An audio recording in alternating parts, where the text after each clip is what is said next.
ತಂ ದುರ್ಜಯಂ ಶತ್ರುಮಸಹ್ಯ ವೇಗಂ ಅರುಂತುದಂ ತನ್ನ ವಿಜಿತ್ಯ ಕೇಚಿತ ಕುರ್ವಂತ್ಯಸದ್ವಿಗ್ರಹಮತ್ರ ಮರ್ತ್ಯೈಃ ಮಿತ್ರೈಃ ಉದಾಸೀನ ರಿಪುಂ ವಿಮೂಢಾಃ. ಸಾರೋದ್ಧಾರದ 255ನೇ ಶ್ಲೋಕ ನಾವು ನೋಡಬೇಕಾದದ್ದು. ಇದು ಭಾಗವತದ 11ನೇ ಸ್ಕಂದದ 23ನೇ ಅಧ್ಯಾಯದ 49ನೇ ಶ್ಲೋಕ. ಭಿಕ್ಷು ಗೀತಾದಲ್ಲಿ ಬರುವಂಥ ಒಂದು ಶ್ಲೋಕ ಇದು. ಈ ಮನಸ್ಸನ್ನು ನಿಯಂತ್ರಿಸ್ಕೊಳ್ಬೇಕು ಅನ್ನೋದನ್ನ ಈ ಹಿಂದಿನ ಶ್ಲೋಕದಲ್ಲೂ ಕೂಡ ಹೇಳಿದ್ರು. ನಮ್ಮ ಮನಸ್ಸನ್ನು ನಾವು ಹತೋಟಿಯಲ್ಲಿ ಇಟ್ಕೊಂಡು ಮನಸ್ಸಿನಲ್ಲಿ ಹುಟ್ಟುವಂಥ ದುಷ್ಟ ಆಲೋಚನೆಗಳನ್ನು ನಿಗ್ರಹಿಸಿ ಮಿತ್ರರು, ಸ್ನೇಹಿತರು, ಉದಾಸೀನರು ಇವರೆಲ್ಲರ ಬಗ್ಗೆನೂ ಕೂಡ ಸಮಾನವಾದ ಭಾವನೆಯನ್ನು ತಾಳಿ ನಮ್ಮ ಸಾಧನೆಯನ್ನು ಮುಂದುವರಿಸಬೇಕು. ಇದು ಅನಂತ ರೂಪನಾದ ಭಗವಂತನ ಮಹಾಪೂಜಾ ಅಂತ ಹಿಂದೆ ಬಂದಿತ್ತು. ಈಗ ಇದು ನೋಡ್ತಿರೋದು ಆ ಭಿಕ್ಷು ಒಬ್ಬ ಯದು ಮಹಾರಾಜನಿಗೆ ಹೇಳಿದ ಮಾತು. ಪ್ರಾಯ ಅದೇನು ಹೇಳ್ತದೆ ಆ ಶ್ಲೋಕ ಅಂದ್ರೆ, ಈ ದುರ್ಮಾರ್ಗದಲ್ಲಿ ನಮ್ಮ ಮನಸ್ಸು ಹೋಗ್ತದಲ್ಲ, ಉತ್ಪತ್ತ ಸ್ಥಿತ ಅಂತ ಹಿಂದಿನ ಶ್ಲೋಕದಲ್ಲಿ ಅದನ್ನು ಹೇಳಿದ್ದಾರೆ. ದುರ್ಮಾರ್ಗದಲ್ಲಿ ಹೋಗುವುದೇ ಅದರ ಸ್ವಭಾವ. ಅದೊಂದು ಮಹಾಶತ್ರು, ದುರ್ಜಯ ಶತ್ರು. ಅದು ಗೆಲ್ಲಲಿಕ್ಕೆ ಸಾಧ್ಯ ಆಗದೇ ಇರುವಂಥ ಮಹಾಶತ್ರು.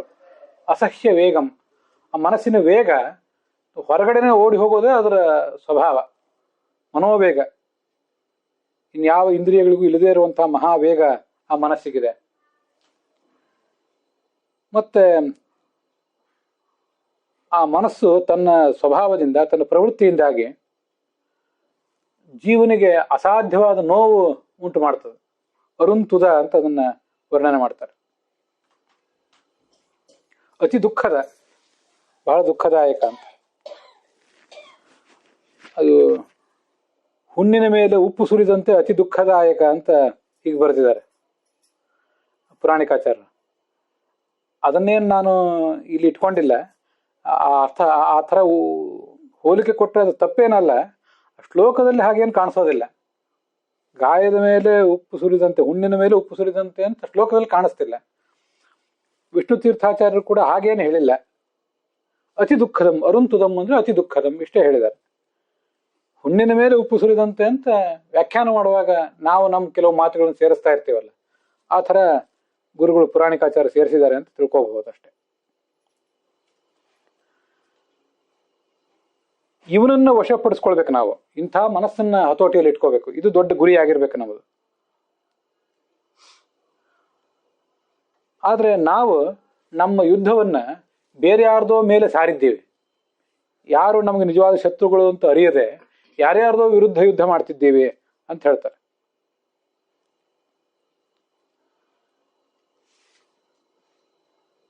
ಈ ದುಷ್ಟ ಮನಸ್ಸನ್ನು ನಿಗ್ರಹಿಸ್ಕೋಬೇಕು ಅಂತ ಬಂತಲ್ಲ, ಅದಕ್ಕೆ ಆ ಕಾಲನೇಮಿನಿಯೇ ಅಭಿಮಾನಿ ಮನಸ್ಸಿಗೆ. ಮನಸ್ಸಿಗೆ ಸಾತ್ವಿಕರಾದ ಕೆಲವು ದೇವತೆಗಳು ಅಭಿಮಾನಿಗಳಿದ್ದಾರೆ. ಅದ್ರ ಬಗ್ಗೆನೂ ಕೂಡ ಭಾಗವತ ತಾತ್ಪರ್ಯಕ್ಕೆ ಅನುಗುಣವಾಗಿ ನೋಡೋಣ ಮುಂದೆ. ಮತ್ತೆ ಅದಕ್ಕೆ ತಾಮಸನಾದಂತಹ ಕಾಲನೇಮಿಯು ಕೂಡ ಅಭಿಮಾನಿ ಇದ್ದಾನೆ. ಮತ್ತೆ ರಾಜಸರಾದಂತಹ ನಾವು ಕೂಡ ಅದಕ್ಕೆ ಅಭಿಮಾನಿಗಳಿದ್ದ ಹಾಗೆ. ಇಲ್ಲಿ ಬಂದಿಲ್ಲ, ಇದ್ದ ಹಾಗೆ ಅಂತ ಯಾಕೆ ಹೇಳಿದೆ ಅಂದ್ರೆ, ನಮ್ಮ ಜೀವಕ್ಕೆ, ಜೀವ ಸ್ವರೂಪಕ್ಕೆ ಮುಖ್ಯ ಪ್ರಾಣ, ಚತುರ್ಮುಖ ಇವರೆಲ್ಲ ಅಭಿಮಾನಿಗಳು. ಮತ್ತೆ ಕಲಿ ಮೊದಲಾದವರು ತಾಮಸ ಅಭಿಮಾನಿಗಳು. ಆಯಾ ಜೀವ ಮಧ್ಯಮಾಭಿಮಾನಿ ಅಂತೆಲ್ಲ ಬರ್ತದಲ್ಲ. ವಸ್ತುತಃ ಈ ಮನಸ್ಸು ಜೀವ ಸ್ವರೂಪಕ್ಕಿಂತ ಭಿನ್ನ. ಆದರೂ ಚಿದಚಿನ್ ಮಿಶ್ರಮೇವೈತತ ಮನೋ ಯಾವಚ್ಚ ಸಂಸ್ಕೃತಿ ಅಂತ ಅನುವ್ಯಾಖ್ಯಾನ ಹೇಳುವಂತೆ, ಮುಕ್ತಿಗೆ ಹೋಗುವ ತನಕವೂ ಈ ಆತ್ಮ ಮತ್ತು ಮನಸ್ಸು ಅಂದ್ರೆ ಜೀವ ಮತ್ತು ಮನಸ್ಸು ಎರಡೂ ಕೂಡ ಒಟ್ಟಿಗೆನೇ ಇರ್ತವೆ. ಈ ಜೀವಕ್ಕೆ ಮನಸ್ಸನ್ನು ಬಿಟ್ಟು ಕೆಲಸ ಮಾಡ್ಲಿಕ್ಕಾಗೋದಿಲ್ಲ, ಮನಸ್ಸಿಗೆ ಜೀವನನ್ನು ಬಿಟ್ಟು ಕೆಲಸ ಮಾಡ್ಲಿಕ್ಕಾಗೋದಿಲ್ಲ. ಆದ್ರಿಂದ ನಮ್ಮ ವ್ಯಕ್ತಿತ್ವ ಅಂದ್ರೆ ನಮ್ಮ ಮನಸ್ಸು ಮತ್ತು ನಮ್ಮ ಜೀವ ಎರಡು ಸೇರಿಯೇ ನಮ್ಮ ವ್ಯಕ್ತಿತ್ವ. ಈಗ ಸಂಸಾರದಲ್ಲಿರೋ ತನಕನು, ಮುಕ್ತಿಗೆ ಹೋಗುವ ತನಕನು. ಯಾಕೆಂದ್ರೆ ಮನಸ್ಸು ಅನ್ನೋದು ಜಡ, ಅದೊಂದು ಕಂಪ್ಯೂಟರ್ ಇದ್ದ ಹಾಗೆ. ಅದಕ್ಕೆ ಸ್ವಯಂ ಏನು ಕೆಲಸ ಮಾಡ್ಲಿಕ್ಕೆ ಆಗೋದಿಲ್ಲ. ಯಾರಾದರೂ ಅದರಲ್ಲಿ ಏನಾದರೂ ಒಂದಿಷ್ಟು ಫೀಡ್ ಮಾಡಬೇಕು, ಆರ್ಟಿಫಿಷಿಯಲ್ ಇಂಟೆಲಿಜೆನ್ಸ್ ಏನಾದರೂ ಅದಕ್ಕೆ ಕೊಡಬೇಕು. ಹಾಗೆ ಕೊಟ್ಟಾಗ ಅಷ್ಟೇ ಅದು ಕೆಲಸ ಮಾಡ್ತದೆ. ಇದು ಮನಸ್ಸಿನ ಇತಿಮಿತಿ. ಜೀವನ ಇತಿಮಿತಿ ಏನಂದ್ರೆ ಇವನಿಗೆ ಕಂಪ್ಯೂಟರ್ ಇಲ್ಲದೆ ಕೆಲಸ ಮಾಡ್ಲಿಕ್ಕೆ ಬರೋದಿಲ್ಲ. ಆಧುನಿಕ ತಂತ್ರಜ್ಞರಿಗೆ ಇದು ಅನೇಕ ಜನ ವೈದ್ಯರು ಮತ್ತೆ ತಂತ್ರಜ್ಞರ ಮೂಲಕ ನಾನು ಕೇಳಿದ್ದು. ಅವ್ರಿಗೆ ಹಳಬರು 60-70 ವರ್ಷದವರು 70-80 ವರ್ಷದವ್ರು ಇರ್ತಾರಲ್ಲ, ಅಂತ ವೈದ್ಯರು ಮತ್ತು ತಂತ್ರಜ್ಞರ ಮೂಲಕ ನಾನು ಸ್ಪಷ್ಟವಾಗಿ ಕೇಳಿದ್ದೀನಿ. ಈಗಿನ ಹುಡುಗರಿಗೆ ಕಂಪ್ಯೂಟರ್ ಇಲ್ಲದೆ ಕೆಲಸನೇ ಮಾಡ್ಲಿಕ್ಕೆ ಬರಲ್ಲ. ನಾವು ಕಂಪ್ಯೂಟರ್ ಇಲ್ಲದೇನೂ ಕೂಡ, ಆಧುನಿಕ ಉಪಕರಣಗಳು ಇಲ್ಲದೆ ಹೋದ್ರೂ ಕೂಡ ಅಂತ ಕೆಲವು ಸಂಕೀರ್ಣವಾದ ಕೆಲಸಗಳನ್ನು ಮಾಡ್ಲಿಕ್ಕೆ ನಮ್ಗೆ ಶಕ್ತಿ ಇದೆ ಅಂತ ಬೆರಳಿಕೆ ಅಷ್ಟು ಜನ ಈಗಿದಾರಂತೆ ಭಾರತದಲ್ಲಿ, ವೈದ್ಯಕೀಯ ಕ್ಷೇತ್ರದಲ್ಲಿ ಮತ್ತು ತಂತ್ರಜ್ಞಾನ ಕ್ಷೇತ್ರದಲ್ಲಿ. ಅಂತ ಕೆಲವರು ತಂತ್ರಜ್ಞರ ಮೂಲಕ ಮತ್ತು ವೈದ್ಯ ವಿಜ್ಞಾನಿಗಳ ಮೂಲಕ ನಾನು ಕೇಳಿದ್ದನ್ನು ಹೇಳಿದೆ. ಅಂದ್ರೆ ಯಾಕೆ ಈ ಉದಾಹರಣೆ ಕೊಟ್ಟೆ ಅಂದ್ರೆ, ಜೀವ ಹೇಗೆ ಮನಸ್ಸಿನ ಮೇಲೆ ಅವಲಂಬಿತ ಆಗಿದ್ದಾನೆ. ಮನಸ್ಸಿಲ್ಲದೆ ಹೋದ್ರೆ ಇವನು ಏನೂ ಮಾಡ್ಲಿಕ್ಕೆ ಆಗೋದಿಲ್ಲ. ಮನಸ್ಸಿಲ್ಲದೆ ಹೋದ್ರೆ ಇವನು ಏನ್ ಮಾಡಬಹುದು ಅಂದ್ರೆ ಮ್ಯಾಕ್ಸಿಮಮ್ ಕೆಲಸ ಮಲ್ಕೋಬಹುದು ಅಷ್ಟೇ. ರಾತ್ರಿ ಮಲ್ಕೊಂಡಿರ್ತಾನಲ್ಲ, ಆವಾಗ ಮನಸ್ಸಿನ ಸಂಪರ್ಕ ಇರೋದಿಲ್ಲ, ಅದು ಮನಸ್ಸು ಉಪರತಾಗಿರ್ತದೆ. ಆವಾಗ ಮಾತ್ರ ಜೀವ ತಾನಾಗಿರ್ತಾನೆ. ಜೀವಕ್ಕೆ ನಿದ್ರೆ ಇಲ್ಲ. ನಿದ್ರೆ ಇರುವುದು ಮನಸ್ಸಿಗೆ ಮತ್ತು ದೇಹಕ್ಕೆ. ಆದ್ರಿಂದ ಏನು ಅತಿ ದೊಡ್ಡ ಸಾಧನೆಗಳು ನಮ್ಮ ಜೀವಮಾನದ ದೊಡ್ಡ ಕೆಲಸಗಳು ಅಂತ ನಾವು ಭಾವಿಸಿರುವ ಶ್ರವಣ ಮನನ ಧ್ಯಾನದಂಥದನ್ನು ಕೂಡ ಮನಸ್ಸಿಲ್ಲದೆ ನಾವು ಮಾಡ್ಲಿಕ್ಕೆ ಆಗೋದಿಲ್ಲ. ಇದು ನಮ್ಮ ಸಮಸ್ಯೆ. ಆದ್ರಿಂದ ಒಬ್ಬ ತಂತ್ರಜ್ಞ ಹೇಗೆ ಕಂಪ್ಯೂಟರ್ ಇಲ್ಲದೆ ಕೆಲಸ ಮಾಡ್ಲಾರನ, ಕಂಪ್ಯೂಟರ್ಗೆ ಒಂದು ದಾಸ ಆಗಿರ್ತಾನ, ಹಾಗೆ ನಾವು ಕೂಡ ಮನಸ್ಸಿಲ್ಲದೆ ಕೆಲಸ ಮಾಡಲಾರೆವು. ಆದ್ರೆ ಮನಸ್ಸಿಗೆ ಈ ನಮ್ಮ ಅವಲಂಬನೆ ಬೇಕು. ಅದರಿಂದ ಜಡ ಆದ್ರಿಂದ ಅದಕ್ಕೆ ಕೆಲಸ ಮಾಡ್ಲಿಕ್ಕೆ ಆಗೋದಿಲ್ಲ. ಹೀಗೆ ಇವರಿಬ್ರು ಕೂಡ ಪರಸ್ಪರ ದಾಸರಾಗಿ ಬಿಟ್ಟಿದ್ದಾರೆ. ಆದ್ರಿಂದ ಒಟ್ಟಾರೆ ನಮ್ಮ ವ್ಯಕ್ತಿತ್ವ ಅಂದ್ರೇನೆ ಮನಸ್ಸು ಮತ್ತು ಜೀವ ಎರಡು. ಚಿತ್ ಅಚಿನ್ ಮಿಶ್ರಮೇವ ಈತತ್. ಮನಸ್ಸು ನಮ್ಮ ಜೊತೆ ಮನಸ್ಸಿದೆಯಲ್ಲ, ಅದು ಅನಾದಿ ಕಾಲದಿಂದ ಇದೆ. ಆದ್ರೆ ಅದು ಮುಕ್ತಿಗೆ ಹೋಗೋ ತನಕ ಇರ್ತದೆ. ಆ ಮನಸ್ಸಿನಲ್ಲಿ ಚಿತ್ ಅಂದ್ರೆ ಚೈತನ್ಯ ಮತ್ತು ಅಚಿತ್ ಜಡ ಭಾಗ ಎರಡೂ ಮಿಶ್ರವೇ ಆಗಿರ್ತದೆ ಅಂತ ನಾನು ವ್ಯಾಖ್ಯಾನ ಹೇಳೋದು ಅದಕ್ಕಾಗಿ. ಆದ್ರಿಂದ ನಮ್ಮ ವ್ಯಕ್ತಿತ್ವ ಅಂದ್ರೆ ಜೀವ ಮತ್ತು ಮನಸ್ಸು ಎರಡೂ ಕೂಡ. ಅದಕ್ಕೆ ಆ ಮನಸ್ಸು ಮತ್ತು ಜೀವ ಇದಕ್ಕೆ ಅಭಿಮಾನಿಗಳಾಗಿ, ಮನಸ್ಸಿಗೆ ಅಭಿಮಾನಿಗಳಾಗಿ ಗರುಡ ಶೇಷ ರುದ್ರರಿದ್ದಾರೆ. ಇಂದ್ರ ಇದ್ದಾನೆ. ಸ್ಥೂಲ ಮನಸ್ಸಿಗೆ ಅಭಿಮಾನಿಯಾಗಿ ಇಂದ್ರ ಇದ್ದಾನೆ. ಸೂಕ್ಷ್ಮ ಮನಸ್ಸಿಗೆ ಅಭಿಮಾನಿಗಳಾಗಿ ಗರುಡ ಶೇಷ ರುದ್ರರಿದ್ದಾರೆ. ಮತ್ತೆ ಜೀವಕ್ಕೆ ಅಭಿಮಾನಿಯಾಗಿ ಮುಖ್ಯ ಪ್ರಾಣ ಇದ್ದಾನೆ. ಮತ್ತೆ ಚತುರ್ಮುಖ ಬ್ರಹ್ಮ ಇದ್ದಾನೆ. ಕಾಲ ಜೀವ ಗುಣಾದೀನಾಂ ಅಭಿಮಾನಿ ಚತುರ್ಮುಖ ಅಂತ ಭಾಗವತ ತಾತ್ಪರ್ಯ. ಕಾಲ ಜೀವಾಭಿಮಾನೇನ ರೂಪದ್ವಂದ್ವಿ ಚತುರ್ಮುಖ ಅಂತ ಮತ್ತೊಂದು ಕಡೆ ಭಾಗವತ ತಾತ್ಪರ್ಯ. ಚತುರ್ಮುಖ ಬ್ರಹ್ಮನಿಗೆ ಎರಡು ಪ್ರಧಾನ ರೂಪಗಳಂತ, ಒಂದು ಕಾಲಾಭಿಮಾನಿ ರೂಪ, ಇನ್ನೊಂದು ಜೀವಾಭಿಮಾನಿ ರೂಪ ಅಂತ. ಜೀವನಿಗೂ ಅಭಿಮಾನಿ, ಜೀವನ ಗುಣಗಳಿಗೂ ಅವನೇ ಅಭಿಮಾನಿ, ಚತುರ್ಮುಖ ಬ್ರಹ್ಮ ಮತ್ತೆ ಮುಖ್ಯ ಪ್ರಾಣರಿಬ್ಬರು ಕೂಡ. ಆದ್ರಿಂದ ನಮ್ಮ ಸಾಧನೆಯಲ್ಲಿ ಇದು ಕೆಲವು ಸರಿ ನಮಗೆ ಅದು ಗಮನಕ್ಕೆ ಬರದೇ ಹೋಗ್ಬೋದು. ಯಾಕೆ ಗಮನಕ್ಕೆ ಬರದೇ ಹೋಗ್ಬೋದು ಅಂದ್ರೆ, ಶಾಸ್ತ್ರ ಅದನ್ನ ಹೇಳಿಲ್ಲ ಅಂತಲ್ಲ, ಶಾಸ್ತ್ರವನ್ನು ನಾವು ಸರಿಯಾಗಿ ಗಮನಿಸದೇ ಇರುವ ಮೂಲಕ ಕೆಲವು ಕಡೆ ಹಿಂದೆ ಈಗೇನು ಬಹಳ ಓದಿದ್ದೀನಿ ಅಂತಲ್ಲ, ಈಗ ಎಷ್ಟು ಓದಿದ್ದೀನಿ ಅಷ್ಟನ್ನು ಹಿಂದೆ ಓದಿಲ್ಲದೆ ಇದ್ದಾಗ ಮುಖ್ಯ ಪ್ರಾಣ ನಮ್ಮೆಲ್ಲವನ್ನೂ ಪ್ರೇರಿಸ್ತಾನೆ. ಚತುರ್ಮುಖ ಬ್ರಹ್ಮ ನಮ್ಮ ಜೀವಮಾನದಲ್ಲಿ ಬಹಳ ಪಾತ್ರ ಏನು ವಹಿಸೋದಿಲ್ಲ. ಯಾಕಂದ್ರೆ ಅವನು ಹಿಂದಿನ ಕಲ್ಪದಲ್ಲಿ ಜೀವರ ಸಾಧನೆಯಲ್ಲಿ ಏನೇನು ಪಾತ್ರ ವಹಿಸಬೇಕು ಅದನ್ನೆಲ್ಲ ವಹಿಸಿ ಅವನು ಮುಂದೆ ಹೋಗಿದ್ದಾನೆ. ಸೃಷ್ಟಿ ಮಾತ್ರ ಮಾಡ್ತಾನೆ. ಆದ್ರಿಂದ ಅವನು ಮಾಡಬೇಕಾದ ಮಹಾಕಾರ್ಯ ಏನೂ ಇಲ್ಲ. ಯಾಕಂದ್ರೆ ಅವ್ನು ಮಾಡಿ ಆಗಿದೆ, ಅವ್ನು ಮಾಡ್ಲಿಕ್ಕೆ ಆಗೋದಿಲ್ಲ ಅಂತಲ್ಲ, ಮಾಡಿ ಆಗಿದೆ ಅಂತ ಹೀಗೊಂದು ಭಾವನೆ ನನ್ನಲ್ಲೂ ಇತ್ತು. ಆದ್ರೆ ಭಾಗವತ ತಾತ್ಪರ್ಯ ಏನು ಹೇಳ್ತದೆ, ಮತ್ತೆ ಉಪನಿಷತ್ ಪ್ರಸ್ಥಾನ ಒಂದ್ ಕಡೆ ಏನು ಹೇಳ್ತದೆ.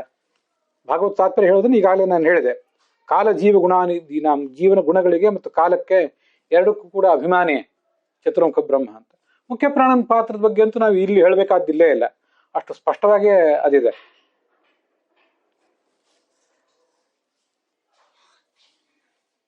ಮತ್ತೆ ಉಪನಿಷತ್ ಪ್ರಸ್ಥಾನ ಏನು ಹೇಳ್ತದಂತೆ, ವಿಷ್ಣುವರು ವಿಷಯ ಧರ್ಮೇಶು ಜ್ಞಾನಾದಿಷು ಚತುರ್ಮುಖ.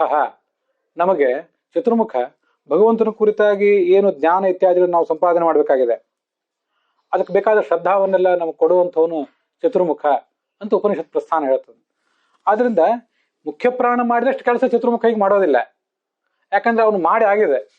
ಆದ್ರೆ ಅವನಿಗಿನ್ನೂ ಜೀವನ ಮೇಲೆ ಅಭಿಮಾನ, ಕಾಲದ ಮೇಲೆ ಅಭಿಮಾನ ಇತ್ಯಾದಿಗಳೆಲ್ಲ ಅವೆಲ್ಲ ಇದ್ದೇ ಇರ್ತವೆ ಅನ್ನೋದನ್ನ ತಿಳ್ಕೋಬೇಕು ಅಂತ ಹೇಳಿದೆ.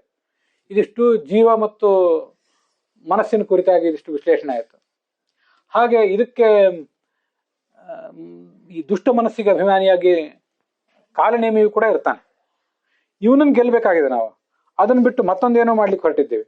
ಮತ್ತು ಆ ಕಾಲನೇಮಿಯು ಕೂಡ ಯಾರನ್ನ ಬಾಧೆಗೆ ಈಡು ಮಾಡ್ತಾನೆ ಅಂದ್ರೆ, ಭಗವಂತನ ಭಕ್ತಿಯಲ್ಲಿ ಯಾರು ದೃಢವಾದ ಮನಸ್ಸು ಉಳ್ಳವರು ಅಲ್ವೋ ಅವರನ್ನು ಅವನು ಹಾನಿಗೆ ಈಡು ಮಾಡ್ತಾನಷ್ಟೇ.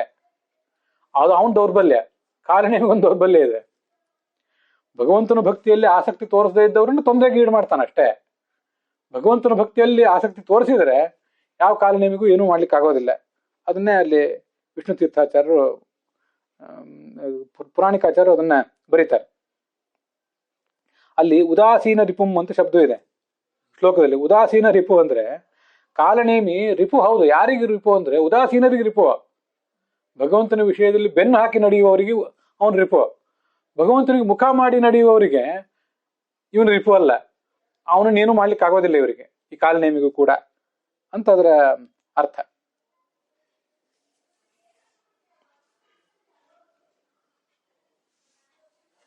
ಹೀಗೆ ಅದ್ರದೊಂದು ಅರ್ಥ ನಾವು ತಿಳ್ಕೊಳ್ಬೇಕು. ವಿಷ್ಣು ಭಕ್ತಿಯಲ್ಲಿ ಉದಾಸೀನರಾದವರನ್ನ ಬಿಡೋದಿಲ್ಲ ಈ ಕಾಲನೇಮಿ. ಆ ಕಾಲನೇಮಿಯನ್ನು ಸದೆ ಬಡಿಬೇಕಾಗಿದೆ ನಾವು. ಅದನ್ನು ಬಿಟ್ಟು ಕಾಲನೇಮಿಯನ್ನು ಸದೆ ಬಡಿಯೋದು ಅಂದ್ರೆ ನಮ್ಮ ಮನಸ್ಸನ್ನು ನಿಗ್ರಹಿಸ್ಕೊಳ್ಳೋದು ಅಂತ. ಇಲ್ಲಿರೋದು ಹೀಗೆ. ಮನಸ್ಸನ್ನು ನಿಗ್ರಹಿಸ್ಕೋಬೇಕು, ಮನಸ್ಸನ್ನು ಗೆಲ್ಲಬೇಕು ಅಂದ್ರೆ ಮನಸ್ಸಿನಲ್ಲಿ ಆಸುರ ಭಾವ ಏನಿದೆ ಅದನ್ನು ಗೆಲ್ಲಬೇಕು. ಮನಸ್ಸಿನಲ್ಲಿ ಸದ್ಭಾವನೆಗಳಿಂದ ಅದನ್ನು ಗೆಲ್ಲಬೇಕಾಗಿಲ್ಲ. ನೆಗಡಿ ಬಂತು ಅಂತ ಮೂಗನ್ನೇ ಕತ್ತರಿಸ್ಕೋಬೇಕಾಗಿಲ್ಲ. ಶೀತಕ್ಕೆ ಕಾರಣವಾದ ಅಂಶವನ್ನು ಪರಿಹರಿಸ್ಕೋಬೇಕಷ್ಟೆ. ಯಾಕಂದ್ರೆ ನಮಗೆ ಮೂಗು ಉಸಿರಾಟಕ್ಕೆ ಬೇಕೇ ಬೇಕು. ಮನಸ್ಸು ಮುಕ್ತಿಗೆ ಹೋಗುವ ತನಕ ನಮ್ಗೆ ಸಾಧನೆಗೆ ಬೇಕೇ ಬೇಕು. ಸ್ಥೂಲ ಮನಸ್ಸಿನ ಅಭಿಮಾನಿ ಇಂದ್ರ, ಸೂಕ್ಷ್ಮ ಮನಸ್ಸಿನ ಅಭಿಮಾನಿಗಳು ಗರುಡು, ಶೇಷ, ರುದ್ರರು, ಅವ್ರ ಪಾತ್ರ ಅಲ್ಲಿ ಇದ್ದೇ ಇದೆ. ಆದ್ರಿಂದ ಆ ದುಷ್ಟ ಮನಸ್ಸಿನ ಮೇಲೆ ಅವನು ಹಿಡಿತಾ ಇರೋದೇ ಅದನ್ನು ತಪ್ಪಿಸ್ಬೇಕಷ್ಟೆ.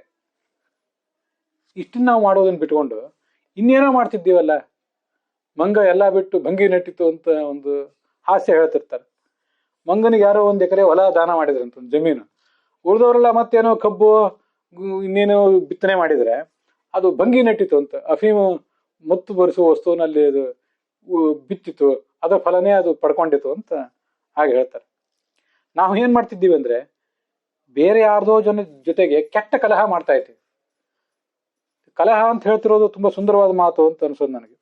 ಕುರುಮಂತಿ ಅಸದ್ವಿಗ್ರಹಂ, ವಿಗ್ರಹ ಹೋರಾಟ ಮಾಡ್ತಿದ್ದೀವಿ. ಕಲಿಕಾಲ ಏನಿದೆ, ಕಲಿಕಾಲ ಅನ್ನುವುದೇ ಇದು ಕಲಹದ ಕಾಲ. ಕಲಿ ಅನ್ನೋ ಶಬ್ದಕ್ಕೆ ಕಲಹ ಅಂತ ನಿಮ್ಗೆ ಅರ್ಥ ಗೊತ್ತಿದೆ. ಪ್ರಾಯ ಯಾರ್ದು ಜೊತೆಗೂ ಕಲಹ ಮಾಡದೇ ಇರುವ ವ್ಯಕ್ತಿಯೇ ಇಲ್ಲ ಈಗಿನ ಕಾಲದಲ್ಲಿ. ಪ್ರತಿಯೊಬ್ಬನಿಗೂ ಕೂಡ ಒಬ್ಬಲ್ಲ ಒಬ್ಬ ಶತ್ರು ಅಥವಾ ಉದಾಸೀನ ಅಂತವರ ಸಿಕ್ಕೇ ಸಿಗ್ತಾರೆ ಅಂತ ಕಳೆದ ದಿವಸ ಹೇಳಿದೆ. ಆದ್ರಿಂದ ಯಾರ್ಯಾರ್ದೋ ಜೊತೆ ವಿಗ್ರಹ ಮಾಡಿ ಅವ್ರಿಗೆ ಮನಸ್ತಾಪ ಮಾಡಿ ನಾವು ಅದರಿಂದ ಮನಸ್ತಾಪ ಮಾಡಿಕೊಂಡು ನಮ್ಮ ಸಮಯ ಹಾಳು ಮಾಡಿಕೊಂಡು ನಾವು ಸುಮ್ಮನೆ ಕಷ್ಟಕ್ಕೊಳಗಾಗ್ತಾ ಇದ್ವಿ. ಅದು ಎಂಥ ವಿಗ್ರಹ ಇದು? ಅಸದ್ವಿಗ್ರಹ, ಕೆಟ್ಟ ಕಲಹ ಇದು. ಏನೂ ಪ್ರಯೋಜನವೂ ಇಲ್ಲ. ಯಾರ ಜೊತೆ ಯುದ್ಧ ಸಾರಬೇಕಾಗಿತ್ತೋ ಅವ್ರ ಜೊತೆ ಯುದ್ಧ ಸಾರುವುದನ್ನು ಬಿಟ್ಟು ಇನ್ನೇನೋ ಮಾಡ್ತಿದ್ದೇವೆ. ಅದು ಈ ಒಂದ್ ಕಡೆ ಹೇಳಿದ್ದನ್ನು ಕೇಳಿದ್ದೀನಿ ನಾನು. ಯುದ್ಧವನ್ನು ಗೆಲ್ಲುವುದರಲ್ಲಿ ಮೊದಲನೇ ಸ್ಟ್ರಾಟಜಿ ತಂತ್ರ, ಯುದ್ಧ ತಂತ್ರ ಏನಂದ್ರೆ ಶತ್ರು ಯಾರು ಅಂತ ಗುರುತಿಸುವುದಂತೆ. ನಮ್ಮಲ್ಲಿ ಒಬ್ರು ರಾಜಕೀಯ ನಾಯಕರೊಬ್ರು ಚುನಾವಣೆಯಲ್ಲಿ ಇದು ಹೇಳಿದ ಮಾತು, ಚುನಾವಣೆ ಅನ್ನೋದೊಂದು ಯುದ್ಧ. ಈ ಪ್ರಸಂಗದಲ್ಲಿ ನಾವು ಗೆಲ್ಲಬೇಕಾದ್ರೆ ನಮ್ಮ ಶತ್ರು ಯಾರು ಅನ್ನೋದನ್ನು ಗುರುತಿಸ್ಬೇಕು ಸರಿಯಾಗಿ ಅಂತ. ಆ ಮಾತು ನಂಗೆ ತುಂಬಾ ಚೆನ್ನಾಗಿ ನೆನಪಿಗೆ ಬರ್ತಿರ್ತದೆ. ನಮ್ಮ ಶತ್ರುಗಳು ಯಾರು ಅಂತ ನಮ್ಗೆ ಗೊತ್ತಾಗ್ತಾ ಇಲ್ಲ. ಶತ್ರು ನಮ್ಮ ಒಳಗಿದ್ದಾನೆ, ನಾವು ಯುದ್ಧ ಸಾರಿರುವುದು ಹೊರಗಡೆ. ನಮ್ಮ ಕೈಯಲ್ಲಿರೋ ಖಡ್ಗ, ಬಂದೂಕು ಮೊದಲಾದೆಲ್ಲ ಹೊರಗಡೆ ಇದೆ. ಆದ್ರೆ ಶತ್ರು ಒಳಗಡೆ ಇದ್ದಾನೆ. ಅವನು ನಮ್ಮನ್ನು ಒಳಗಿಂದನೇ ನಮ್ಮ ಮನಸ್ಸನ್ನ, ನಮ್ಮ ವ್ಯಕ್ತಿತ್ವವನ್ನು ಟೊಳ್ಳು ಮಾಡ್ತಾ ಇದ್ದಾನೆ. ಇದ್ರ ಬಗ್ಗೆ ನಾವು ಎಚ್ಚರಿಕೆಯಿಂದ ಇರಬೇಕು. ಬೇರೆ ಅರ್ಧೋ ಜೊತೆಗೆ ಕೆಟ್ಟ ಕಲಹ ಮಾಡ್ತಾ ಇದ್ದೀವಿ ನಾವು.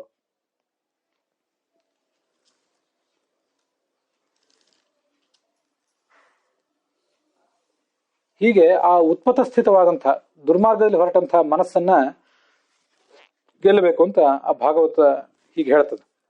ಇದಕ್ಕೆ ಸಂಬಂಧಪಟ್ಟಂತೆ ಭಾಗವತ ತಾತ್ಪರ್ಯದಲ್ಲಿ ಒಂದು ಶ್ಲೋಕ ಇದೆ.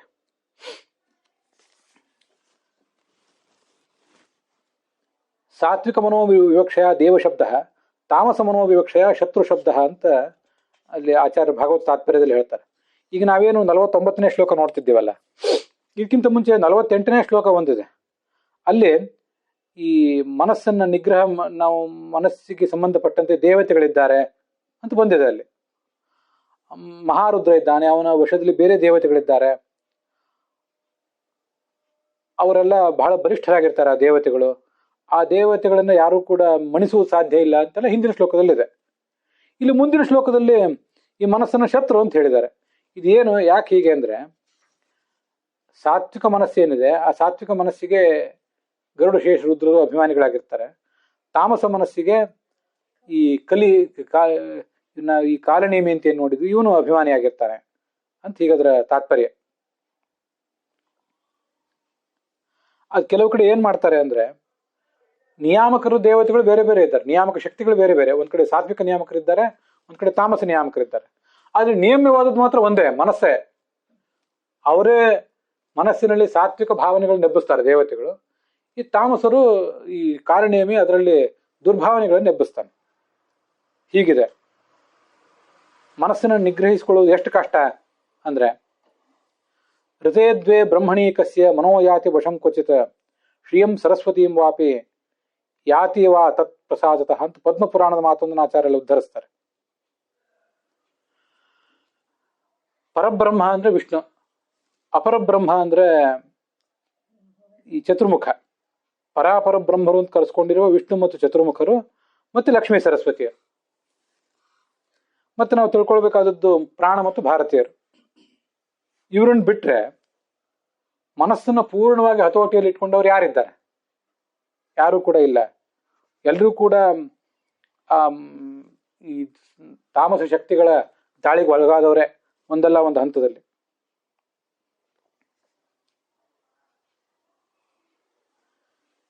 ಶ್ರಿಯಂ ಸರಸ್ವತೀಂ ವಾಪಿ ಯಾತಿ ತತ್ ಪ್ರಸಾದತಃ, ಅವರ ಅನುಗ್ರಹದಿಂದ ಚತುರ್ಮುಖ ಬ್ರಹ್ಮ, ಸರಸ್ವತಿ, ಮುಖ್ಯ ಪ್ರಾಣ, ಭಾರತಿ ಮತ್ತೆ ಪರಮಾತ್ಮ ಲಕ್ಷ್ಮಿ ಇವರ ಅನುಗ್ರಹದಿಂದ ನಮ್ಮ ಈ ಮನಸ್ಸು ನಮಗೆ ಹತೋಟಿಯಲ್ಲಿ ಬರಬೇಕು ಅಂತ ಅದರ ತಾತ್ಪರ್ಯ. ಮನಸ್ಥೂಲಂತು ವಾಸವ ಅಂತ ಉಪನಿಷತ್ ಪ್ರಸ್ಥಾನ. ಸ್ಥೂಲ ಮನಸ್ಸಿಗೆ ಇಂದ್ರ ಅಭಿಮಾನಿ, ಸೂಕ್ಷ್ಮ ಮನಸ್ಸಿಗೆ ಗರುಡ ಶೇಷ ರುದ್ರರು ಅಭಿಮಾನಿಗಳು. ಅದರಲ್ಲಿ ಗರುಡೋ ಧ್ಯಾನ ಗೋಚರಂ. ನಮ್ಮ ಮನಸ್ಸಿನ ಮೂಲಕನೇ ನಾವು ಧ್ಯಾನ ಮಾಡ್ಬೇಕೀಗ. ಆದ್ರಿಂದ ಧ್ಯಾನ ಮಾಡಿಸ್ಬೇಕಾದ ಶಕ್ತಿ ಗರುಡಂದು, ಮನನ ಮಾಡಿಸ್ಬೇಕಾದ ಶಕ್ತಿ ರುದ್ರಸ್ತು ಮನನಾಖ್ಯಂಚ. ಮನನ ಮಾಡಿಸ್ಬೇಕಾದದ್ದು ರುದ್ರನ ಕೆಲಸ. ಶೇಷೋ ವ್ಯಾಖ್ಯಾನ ಗೋಚರಂ. ನಾವು ವ್ಯಾಖ್ಯಾನ ಮಾಡಬೇಕಾದ ಉತ್ಸಾಹ, ವ್ಯಾಖ್ಯಾನಕ್ಕಿಂತ ಪೂರ್ವಭಾವಿಯಾಗಿ ನಾವು ಮಾಡಬೇಕಾದ ಮನನ, ಮತ್ತೆ ವ್ಯಾಖ್ಯಾನ ಮಾಡಿದ ಮೇಲಾಗಲಿ ಮೊದಲಾಗಲಿ ಮಾಡಬೇಕಾದ ಒಂದು ಧ್ಯಾನ ಏನಿದೆ, ಇದೆಲ್ಲವನ್ನೂ ಮನಸ್ಸಿನಲ್ಲೇ ಮಾಡಬೇಕು. ಮನಸ್ಸು ಎಷ್ಟು ನಮಗೆ ಉಪಯುಕ್ತ ಈಗ ಅಂದ್ರೆ, ಈಗಾಗಲೇ ನಾವು ಅದು ನೋಡಿದ್ವಿ. ನಮಗೀಗ ಸ್ಥಿರವಾದ ಪರೋಕ್ಷ ಜ್ಞಾನ ಇನ್ನೂ ಬಂದಿಲ್ಲ. ಸ್ಥಿರವಾದ ಪರೋಕ್ಷ ಜ್ಞಾನ ಬರ್ಬೇಕು ಮೊದಲು. ಎಷ್ಟು ಯಾರೇ ದುರ್ವಾದಗಳು ದುರ್ವಿಚಾರಗಳು ನಮಗೆ ನಮ್ಮ ಕಡೆ ಬಂದ್ರೂ ಅದಕ್ಕೆ ಮಣಿಯದಂತಹ ಸ್ಥಿರವಾದ ಪರೋಕ್ಷ ಜ್ಞಾನ ಬರಬೇಕು. ಶಾಸ್ತ್ರದ ಪಠನದಿಂದ ಪ್ರವಚನದಿಂದ ಬಂದಂತಹ ಪರೋಕ್ಷ ಜ್ಞಾನ ಮೊದಲು ಬರಬೇಕು. ಅದರಿಂದ ಮಾನಸಾಪರೋಕ್ಷ, ಭಾಗವತದ 4ನೇ ಸ್ಕಂದ ತಾತ್ಪರ್ಯ ಹೇಳುವಂತೆ ಮನಸ್ಸಿನಿಂದ ಭಗವಂತನ ನೋಡುವುದು ಮೊದಲು. ಅದಾದ್ಮೇಲೆ ಆ ಮಾನಸಾಪರೋಕ್ಷ ಒಂದು ದೃಢವಾದ್ದಲ್ಲ. ಅದು ಕ್ಯಾಲ್ಕುಲೇಟರ್ ನೋಡಿಯೇ ಎಲ್ಲವನ್ನೂ ಲೆಕ್ಕ ಮಾಡೋದನ್ನು ಕಲಿಬೇಡ, ಅದು ದೃಢವಾದ್ದಲ್ಲ. ಕ್ಯಾಲ್ಕುಲೇಟರ್ ಕೈ ಕೊಟ್ರೆ, ಕಂಪ್ಯೂಟರ್ ಕೈ ಕೊಟ್ರೆ ನೀವು ಲೆಕ್ಕಾಚಾರವು ಕೈ ಕೊಡ್ತದೆ. ನೀವು ಮನಸ್ಸಿನ ಮೂಲಕ ಅದನ್ನು ಮಾಡ್ರಿ ಅಂತ ಹೇಳ್ತಿರ್ತಾರೆ.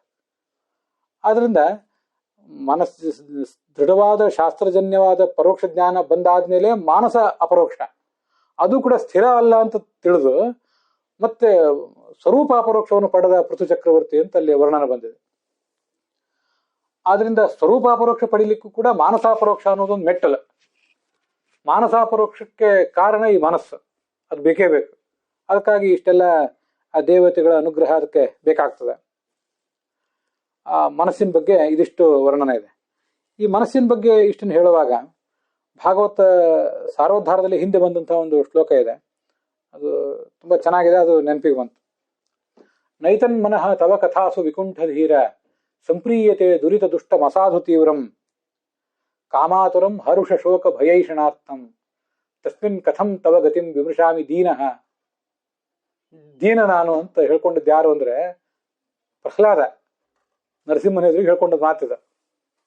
ನಾನು ದೀನ ಅಂತ. ಯಾಕೆ ನಾನು ದೀನ ಅಂದ್ರೆ, ನೈತನ್ ಮನಃ, ನಮ್ಮ ಈ ಮನಸ್ಸಿದೆಯಲ್ಲ, ಭಗವಂತನೇ ನನ್ನ ಈ ಮನಸ್ಸಿದೆಯಲ್ಲ, ನಿನ್ನ ಕುರಿತು ಏನಾದ್ರೂ ಒಂದಿಷ್ಟು ಕೇಳಬೇಕು ಅಂದ್ರೆ ಕೇಳಲಿಕ್ಕೆ ಆಸಕ್ತಿನೇ ಬರೋದಿಲ್ಲ. ಇದಕ್ಕೆ ತವ ಕಥಾಸು ಸಂಪ್ರೀಯತೆ, ಕೇಳಲಿಕ್ಕೆ ಮಾತ್ರ ಅಲ್ಲ, ಕಥೆಗಳಲ್ಲಿ ಇದಕ್ಕೆ ಪ್ರೀತಿ ಇಲ್ಲ ಅಂದ್ರೆ ಕಥೆಗಳನ್ನ ಹೇಳಲಿಕ್ಕೆ, ಕೇಳಲಿಕ್ಕೆ, ಓದ್ಲಿಕ್ಕೆ ಯಾವ್ದ್ರಲ್ಲೂ ಇದಕ್ಕೆ ಪ್ರೀತಿ ಇಲ್ಲ. ಹೇಳಲಿಕ್ಕೂ ಮನಸ್ಸಿಲ್ಲ. ಇನ್ಯಾರು ಹೇಳ್ತಾರೆ ಹೋಗಿ ಕೇಳೋಣ ಅಂದ್ರೆ ಅದಕ್ಕೂ ಮನಸ್ಸಿಲ್ಲ, ಓದ್ಲಿಕ್ಕೂ ಮನಸ್ಸಿಲ್ಲ. ಇದಕ್ಕೆ ಅದ್ರ ಬಗ್ಗೆ ಒಂದು ಆಸಕ್ತಿನೇ ಬರೋದಿಲ್ಲ ಈ ಮನಸ್ಸಿಗೆ. ನೈತನ್ ಮನಃ ತವ ಕಥಾಸು ಸಂಪ್ರೀಯತೆ. ದುರಿತ ದುಷ್ಟಂ. ಯಾಕೆ ಈ ಮನಸ್ಸಿನ ಸಮಸ್ಯೆ ಏನಂದ್ರೆ ನಾನಾ ಥರದ ದುರಿತಗಳು ಅಂದ್ರೆ ವಿಘ್ನಗಳು, ಸಂಸಾರದಲ್ಲಿ ಕಷ್ಟಗಳು, ಅದೊಂದು ಸಮಸ್ಯೆ ನಮಗೆ. ಆದ್ರಿಂದ ಮನಸ್ಸು ಜರ್ಜರಿತ ಆದಾಗ ಶ್ರವಣ ಮನನ ಧ್ಯಾನಗಳ ಕಡೆ ಮನಸ್ಸು ಹೋಗೋದಿಲ್ಲ. ದುರಿತ ದುಷ್ಟಂ ಅಸಾಧು. ಇದಕ್ಕೇನೇನೋ ಸಂಸ್ಕಾರಗಳು, ಕೆಟ್ಟ ಸಂಸ್ಕಾರಗಳೆಲ್ಲ ಸೇರ್ಕೊಂಡಿದ್ದರಿಂದ ಸಹಜವಾಗಿ ಒಳ್ಳೆಯ ಪ್ರವೃತ್ತಿ ಬರೋದೇ ಇಲ್ಲ. ತೀವ್ರಂ, ಇಲ್ಲಿ ವೇಗ ಅಂತ ಬಂತಲ್ಲ, ಇಲ್ಲಿ ಅಲ್ಲಿ ತೀವ್ರ ಅಂತದೆ. ತೀವ್ರವಾಗಿ ಹೊರಗೆ ಹೋಗ್ತದೆ. ಸ್ವಲ್ಪ ಕೈ ಬಿಟ್ಟರು ಅದೆಲ್ಲೋ ಜಾರ್ಕೊಂಡು ಹೋಗೇ ಬಿಡ್ತದೆ. ಮತ್ತೆ ಎಲ್ಲಿ ಜಾರಿತೋ ಮನ, ಎಲ್ಲಿ ಹೋಯ್ತು ಅಂತ ಹುಡುಕಾಡ್ಬೇಕಾಗ್ತದೆ ಅಷ್ಟೆ. ಹೀಗೆ ಅಸಾಧು ತೀವ್ರಂ ಕಾಮಾತುರಂ. ಹೇಗೆ ನಾನಾ ಥರದ ವಿಷಯ ಪದಾರ್ಥಗಳನ್ನು ಅನುಭವಿಸಲಿ, ಇನ್ನೇನು ಯಾವಾಗ ನಮಗೆ ಸಿಕ್ಕಿತು ಅಂತ ವಿಪರೀತವಾಗಿ ಆತುರ ಆಗಿದೆ ಮನಸ್ಸು. ಕಾಮಾತುರಂ ಹರುಷ ಶೋಕ ಭಯೈಷಣಾರ್ಥಂ. ಹುಟ್ಟಿದ ಆರಭ್ಯ ಸಾಯುವವರೆಗೂ ಒಂದಲ್ಲ ಒಂದು ಸಂತೋಷ ಅಥವಾ ಒಂದಲ್ಲ ಒಂದು ಶೋಕ. ಯಾರಿಗೆ ಶೋಕ ಹೆಚ್ಚು, ಯಾರಿಗೆ ಸಂತೋಷ ಹೆಚ್ಚು, ಪರ್ಸೆಂಟೇಜ್ ತೆಗೆಯೋದ್ರಲ್ಲಿ ಏನು ಅರ್ಥ ಇಲ್ಲ.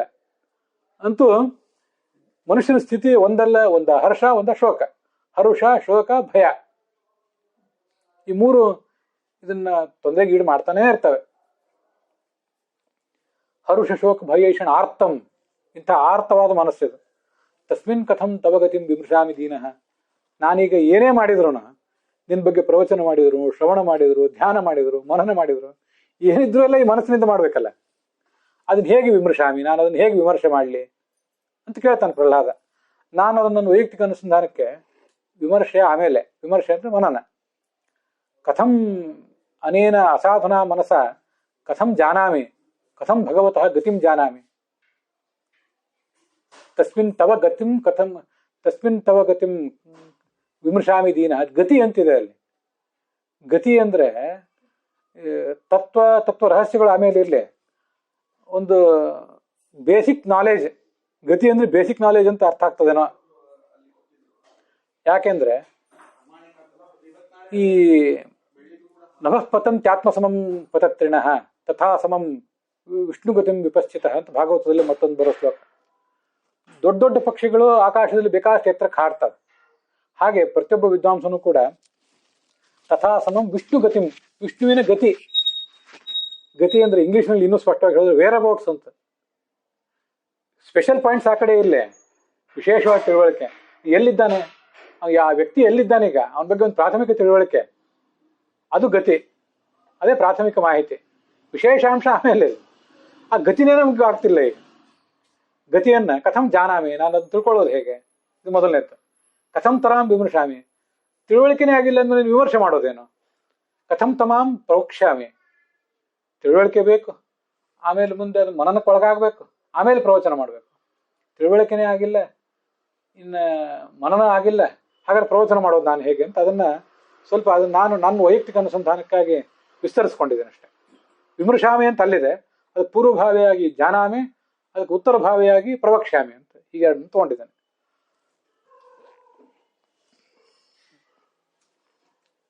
ಈ ಕಥಾ ಅಂತ ಶಬ್ದ ಬಂತಲ್ಲ, ಈ ನೈತನ್ ಮನಃ ತವ ಕಥಾಸು ವಿಕುಂಠಧೀರ ಸಂಪ್ರೀಯತೆ. ವೈಕುಂಠನಾಥನಾದ ಭಗವಂತನೇ, ನನ್ನ ಮನಸ್ಸು ನಿನ್ನ ಕಥೆಗಳ ಬಗ್ಗೆ ಏನೂ ತೃಪ್ತಿನೇ ಪಡ್ತಾ ಇಲ್ಲ. ಕಥೆ ಅಂದ್ರೆ ನಮ್ಗೆ ಗೊತ್ತಿಲ್ಲ. ಕಥೆ ಅಂದ್ರೆ ಈ ನಾವು ಭಗವಂತ ಅಲ್ಲಿ ಹೋದ, ಇವನನ್ನು ಕೊಂದ ಅಂತ ಈ ತರ ಕಥೆಗಳು, ಅದು ಮಾತ್ರ ಕಥೆ ಅಲ್ಲ. ವಸ್ತುತಃ ಕಥೆ ಅಂದ್ರೆ ತತ್ವ ಅಂತಾನೆ ಅರ್ಥ. ಕಥಾ ಶಬ್ದಕ್ಕೆ ತತ್ವ ಅಂತಾನೆ ಅರ್ಥ ಮಾಡ್ಕೋಬೇಕು. ಹೇಗೆ ಇಂಗ್ಲಿಷ್ನಲ್ಲಿ ಮೇನ್ ಸ್ಟೋರೀಸ್ ಅಂದ್ರೆ ಮುಖ್ಯ ಅಂಶ, ಸಾರಾಂಶಗಳು. ಕಥೆ ಅಂದ್ರಲ್ಲಿ ಬರೇ ಯಾವುದೋ ಒಂದು ನೆರೇಷನ್ ಅಲ್ಲ, ವಿವರಣೆ, ಯಾವುದೋ ಒಂದು ಕಥೆ ಅಂತ ಅರ್ಥ ಅಲ್ಲ. ಕಥಾ ಅಂದ್ರೆ ಮುಖ್ಯಾಂಶಗಳು. ಇಂಗ್ಲಿಷ್ನಲ್ಲಿ ಸ್ಟೋರಿ ಅಂದ್ರೆ ಹೇಗೆ ಮುಖ್ಯಾಂಶನೋ ಹಾಗೆ ಸಂಸ್ಕೃತದಲ್ಲೂ ಕಥಾ ಅಂದ್ರೆ ತತ್ವ ಅಂತಾನೆ ಅರ್ಥ. ಕಥಾ ಅಂದ್ರೆ ನಮ್ಮ ಮಾತಿಗೆ ಅವನು ಇಲ್ಲಿ ಹುಟ್ಟಿದ, ಅಲ್ಲಿ ಸತ್ತ, ಅವ್ರನ್ನ ಕೊಂದ, ಈ ಮದುವೆ ಮಾಡ್ಕೊಂಡ, ಅದೇ ಕಥೆ ಏನಲ್ಲ. ಅದ್ರೊಳಗಿರೋ ತತ್ವವೇ ಕಥೆ. ನಿನ್ನ ಕಥೆಯನ್ನು ನಾನು ತಿಳ್ಕೊಳ್ಳೋದು ಹೇಗೆ, ನಿನ್ನ ಕಥೆ ಬಗ್ಗೆ ನನ್ನ ಮನಸ್ಸಿಗೆ ತೃಪ್ತಿನೇ, ಆಸಕ್ತಿನೇ ಬರ್ತಾ ಇಲ್ಲ ಅಂದಾಗ ಎಷ್ಟು ಕಷ್ಟ ಇದೆ ನಮ್ಮ ಸ್ಥಿತಿ. ಇದ್ರ ನಾವು ಮತ್ತೆ ಆಲೋಚನೆ ಮಾಡ್ಕೋತಿರ್ಬೇಕು. ನಮ್ಗೀಗ ನಾವು ಸಾತ್ವಿಕರು ಅಂತ ಅನ್ಸ್ಕೊಂಡಿದ್ದೀವಿ, ನಮ್ಮನ್ನು ಸಾತ್ವಿಕರು ಅಂತ ಉಳಿದವ್ರು ಹೇಳ್ತಾರೆ, ಪಂಡಿತರು ಅಂತ ಅನ್ಕೊಂಡಿದ್ದೀವಿ. ಸ್ವಯಂ ಧೀರಾ ಪಂಡಿತಂ ಮನ್ಯಮಾನಾಹ, ನೀವು ಪಂಡಿತಂ ಮನ್ಯಮಾನರು, ನೀವು ಸ್ವಯಂ ಧೀರಾಹ, ಸೆಲ್ಫ್ ಸ್ಟೈಲ್ಡ್ ಪಂಡಿತರು ನೀವು ಅಂತ ಉಪನಿಷತ್ತು ನಮ್ಮನ್ನು ಹಾಸ್ಯ ಮಾಡಿದೆ. ವಸ್ತುತಃ ನಮಗೆ ವಾಸ್ತವಿಕವಾದ ಶ್ರವಣದಲ್ಲಿ ಆಸಕ್ತಿ ಬರೋದು ಯಾವಾಗ, ಭಾಗವತ ತಾತ್ಪರ್ಯ ಹೇಳ್ತದೆ, ಸ್ವರೂಪ ಜ್ಞಾನದ ಸಮ್ಯಕ್ ಗತಿರ್ ವಿಷ್ಣು ಕಥಾಸುಚ ಅಂತ.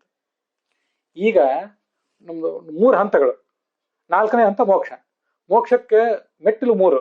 ಒಂದು ದೃಢವಾದ ಪರೋಕ್ಷ ಜ್ಞಾನ. ಎಷ್ಟು ಏನೇ ವಿವಾದಗಳು ಬಂದ್ರು, ಯಾರದೇ ದುರ್ವಿಚಾರಗಳು ನಮ್ಮನ್ನು ಆಕ್ರಮಿಸಿದ್ರು ಅದಕ್ಕೆ ಬಲಿಯಾಗದಂತಹ ದೃಢವಾದ ಪರೋಕ್ಷ ಜ್ಞಾನ, ಶಾಸ್ತ್ರವನ್ನು ಓದಿದ ಜ್ಞಾನ.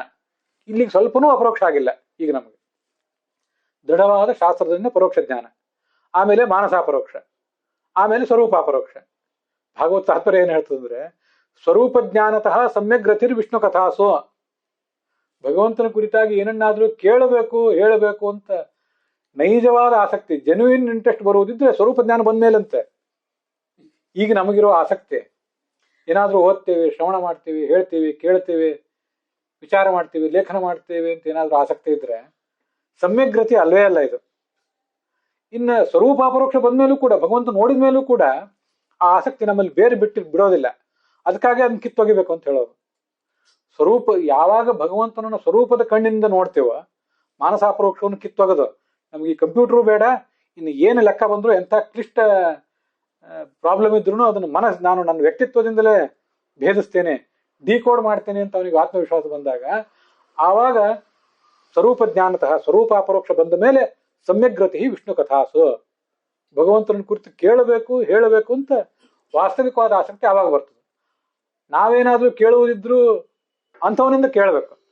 ನಾನು ಅನೇಕ ಬಾರಿ ಹಾಸ್ಯದಿಂದ ಹೇಳೋದು, ಅಂಥವ್ರು ನಮಗೆ ಸಿಕ್ಕಿಲ್ಲ ಆದ್ರಿಂದ ಮತ್ತೆ ಯಾರಿದ್ದಾರೆ ಹಾಳು ಊರಿನಲ್ಲಿ ಉಳಿದವನೇ ಗೌಡ ಅಂತ ಹೇಳಿ, ಅಂಥವ್ರು ಸಿಕ್ಕಿಲ್ಲ ಆದ್ರಿಂದ ಆಯ್ತು ನೀವಾದ್ರೂ ಒಂದ್ ಸ್ವಲ್ಪ ಹೇಳಿ. ಆ ಮಟ್ಟಕ್ಕೆ ಏರಿಲ್ಲ ಅಂತ ನಿಮಗೂ ಗೊತ್ತಿದೆ, ನಮಗೂ ಗೊತ್ತಿದೆ, ಇಲ್ಲಿ ಒಂದ್ ಸ್ವಲ್ಪ ಹೇಳಿಬಿಡಿ.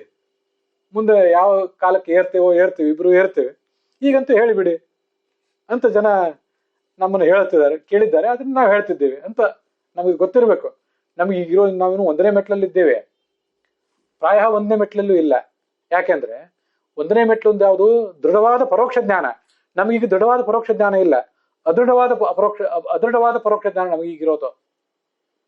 ಇನ್ನೂ ಅದ್ರ ಬಗ್ಗೆ ಏನೋ ಸಂಶಯ, ಏನೋ ಸ್ವಲ್ಪ ನೋಡ್ಬೇಕು, ಪುಸ್ತಕ ನೋಡ್ಬೇಕು, ಆಚಾರ್ಯನ ಕೇಳಬೇಕು, ಸ್ವಾಮಿಗಳನ್ನ ಕೇಳಬೇಕು. ಇದೆಲ್ಲ ಅದೃಢವಾದ ಪರೋಕ್ಷ ಜ್ಞಾನ ಇದೆ. ಇದು 4ನೇದ್ದು.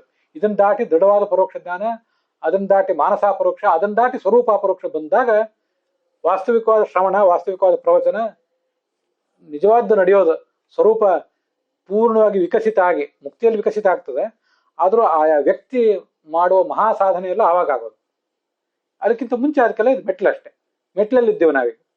ಮೆಟ್ಟಿಲಲ್ಲಿದ್ದವರು ಮೆಟ್ಟಿಲಲ್ಲಿದ್ದೀವಿ ಅನ್ನೋ ಎಚ್ಚರ ಇಟ್ಕೋಬೇಕು. ನಾವು ಗೋಪುರ ಏರಿದ್ದೀವಿ ಅಂತ ಭ್ರಮೆ ಪಡಬಾರದು ಸ್ವಯಂ. ಮತ್ತೆ ಮೆಟ್ಟಿಲಲ್ಲಿ ಇದ್ದವರನ್ನ ಇವ್ರು ಗೋಪುರ ಏರಿದ್ದಾರೆ ಅಂತ ಇನ್ನೊಬ್ರು ತಿಳ್ಕೋಬಾರ್ದು ಯಾರು ಕೂಡ. ಎರಡೂ ಬಹಳ ಮಹತ್ವದ್ದೇ. ಹೀಗೆ ಅದಕ್ಕೆ ಇಷ್ಟು ಮಹತ್ವ ಇದೆ.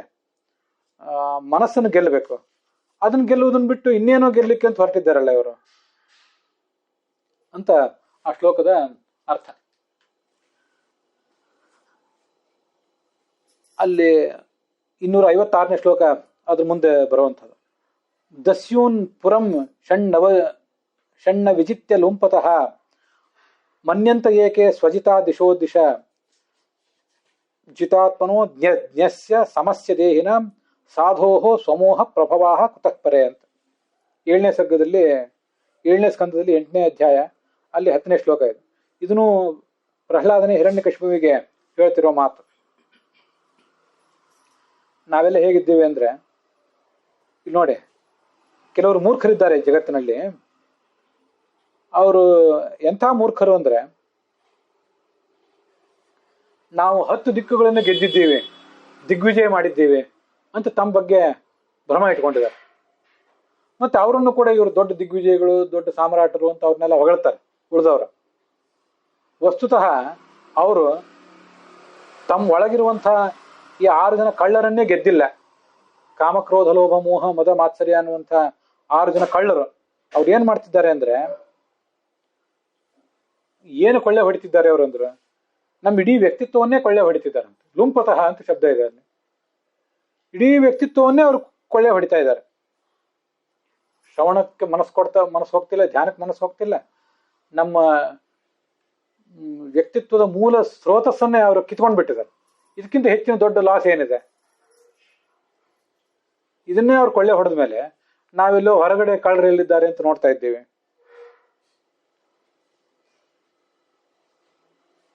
ಇಂಥ ಕಳ್ಳರವರು. ಆ ಕಳ್ಳರನ್ನು ಗೆಲ್ಲುವುದನ್ನು ಬಿಟ್ಟು ನಾವು ದಶದಿಕ್ಕುಗಳನ್ನು ಗೆದ್ದಿದ್ದೀವಿ ಅಂತ ಭ್ರಮಿಸ್ತಾ ಇದ್ದಾರೆ. ನಮ್ಮ ಸಮಸ್ಯೆ ಏನಂದ್ರೆ, ನಾವು ಇದನ್ನ ಯಾರೋ ರಾಜರಿಗೆ ಅನ್ವಯಿಸಿ ಹೇಳ್ಬಿಡ್ತೇವೆ. ರಾಜರಿಗೆ ಅನ್ವಯಿಸಿ ಹೇಳುವುದು ದೊಡ್ಡ ವಿಷಯ ಅಲ್ಲ. ರಾಜರ ಫೀಲ್ಡು ರಾಜಕೀಯ ಆಡಳಿತ, ಅದು ಫೀಲ್ಡ್ ಅದು ಬೇರೆ. ನಾವು ಕೂಡ ವಿಜಯಿಗಳು ಅಂತ ಹೇಳ್ಕೊತೀವಲ್ಲ, ನಾವು ಅಂಥ ಕೆಲಸ ಮಾಡಿದ್ವಿ ಇಂಥ ಕೆಲಸ ಮಾಡಿದೆವು ಅಂತ ನಮ್ಮ ಫೀಲ್ಡ್ನಲ್ಲಿ ನಾವೇ ರಾಜರು. ಆದ್ರಿಂದ ನಮ್ಮ ಕ್ಷೇತ್ರದಲ್ಲಿ ನಾವು ದೊಡ್ಡ ಸಾಧನೆ ಮಾಡಿದ್ದೀವಿ ಅಂತ ನಾವು ನಮ್ಮ ಬಗ್ಗೆ ಆತ್ಮ ಪ್ರಶಂಸೆ ಮಾಡ್ಕೋತೀವಲ್ಲ, ಇದನ್ನು ನಾವು ಅಲ್ಲಿ ಅನ್ವಯಿಸ್ಕೋಬೇಕಲ್ಲ. ಬರೇ ನಮಗೆ ದೋಷ ಕಂಡು ಬರೋದಿಲ್ಲ, ಯಾರೋ ರಾಜರು ಆಡಳಿತಗಾರರು ಅವ್ರ ಬಗ್ಗೆ ಮಾತ್ರ ದೋಷ ಕಂಡು ಬರ್ತದೆ ಅಂದ್ರೆ ಪ್ರಾಯ ನಮ್ಮ ಬಗ್ಗೆ ನಮ್ಗೆ ಏನೂ ದೋಷ ಇಲ್ಲ ಅಂತ ಭ್ರಮೆ ಇದೆ ಅಂತ ಆಗ್ತದೆ. ಹಾಗೇನಲ್ಲಲ್ಲ. ಅದು ಹೇಗಿದೆ ಅಂದ್ರೆ, ಇದೆಲ್ಲ ಹಾಸ್ಯಾಸ್ಪದ ಎಷ್ಟಾಗಿದೆ ಅಂದ್ರೆ, ಒಬ್ಬ ರಾಜ ಒಂದು 5-6 ಜನ ಕಳ್ಳರಿದ್ದಾರೆ ಅವನು ಆಡಳಿತದಲ್ಲಿ ತನ್ನ ಒಳಗಡೆ. ಆ ಕಳ್ಳರನ್ನೇ ಗೆಲ್ಲಿಕ್ಕೆ ಆಗ್ತಿಲ್ಲ ಅವನಿಗೆ. ಅವರೆಲ್ಲ ಇಡೀ ರಾಜ್ಯವನ್ನು ಕೊಳ್ಳೆ ಹೊಡಿತಾ ಇದ್ದಾರೆ. ಆ ರಾಜ ತನ್ನ ಆಸ್ಥಾನದಲ್ಲಿ ಕೂತ್ಕೊಂಡು ನಾಳೆ ಶತ್ರು ರಾಜ್ಯವನ್ನು ಗೆಲ್ತೇನೆ, ನಾಡ್ದು ಮತ್ತೊಂದನ್ನು ಗೆಲ್ತೀನಿ ಅಂತ ಹೇಳ್ತಾ ಹೋದ್ರೆ ಆ ಜನ ಏನಂತಾರೆ, ಮೊದಲು ಒಳಗಿರುವ ಕಳ್ಳರನ್ನು ನಿಯಂತ್ರಿಸು, ಸರಿಯಾದ ಆಡಳಿತ ಕೊಡು ಪ್ರಜೆಗಳಿಗೆ, ಆಮೇಲೆ ಶತ್ರು ರಾಜ್ಯಗಳನ್ನು ಗೆಲ್ಲು, ಆ ಕನಸು ಕಂಡೇನು ಉಪಯೋಗ ಅಂತ ಜನ ನಗ್ತಾರಲ್ಲ. ಆ ಥರ ಇವನ ಪರಿಸ್ಥಿತಿ ಆಗ್ತದೆ.